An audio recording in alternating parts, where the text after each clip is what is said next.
Let's tie it. Hey, let's tie-dye something.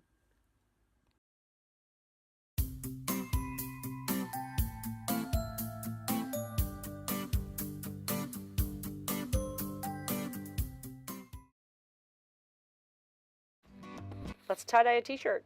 This is a 2XL, 100% cotton t-shirt that's been soaked in a soda ash solution, so that 10 times fast, and then spun out in the wash machine. I'm going to do a 3-color crinkle design today.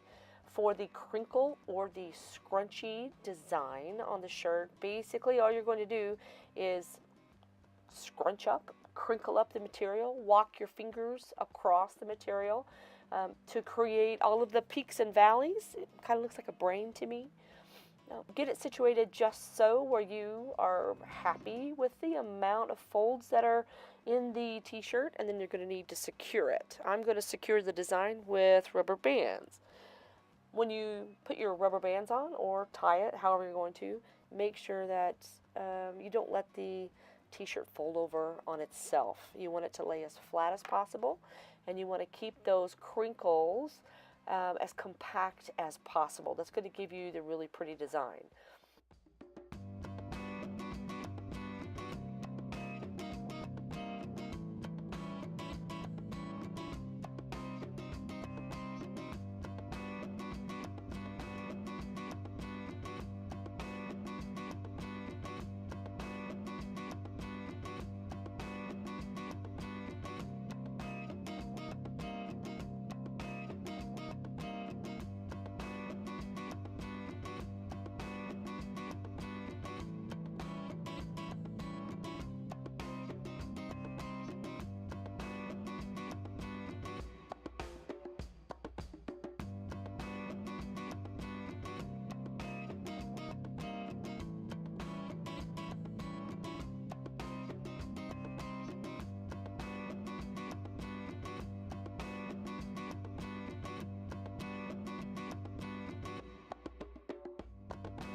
Okay, got my shirt on my dyeing station, and the colors that I'm going to use today, I'm going to put Ecru on half of this side of the shirt, a pretty generous amount.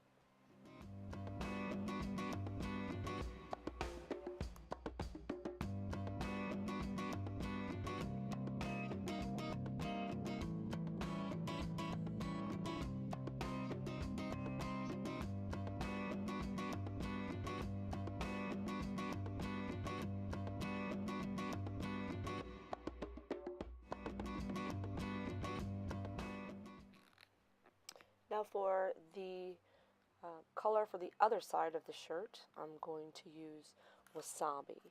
In the same, I'm just going to apply it liberally on the other half of this side of the shirt and let it have a good soak in.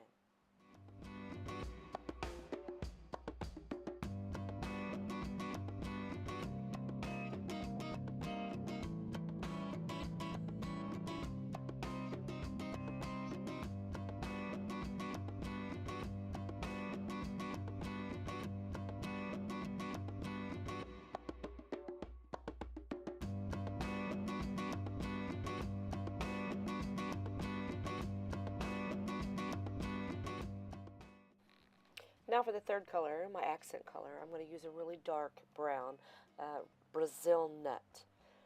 On this side of the shirt, where I've already put down my 2 colors, I'm going to do just a drizzle squiggle of the Brazil Nut to accent the color on this side of the shirt.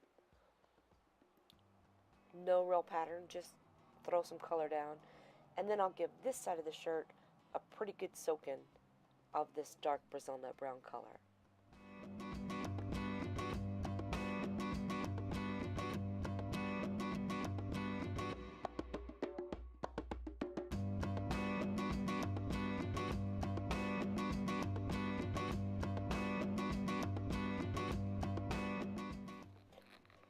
Now we need to store the shirt. I use Ziploc bags, so I can reuse them. When you store the shirt, when you want to keep the single color side, the Brazil nut side, down. You want to keep the two side color up because you don't want all of the brown to soak all the way through the shirt.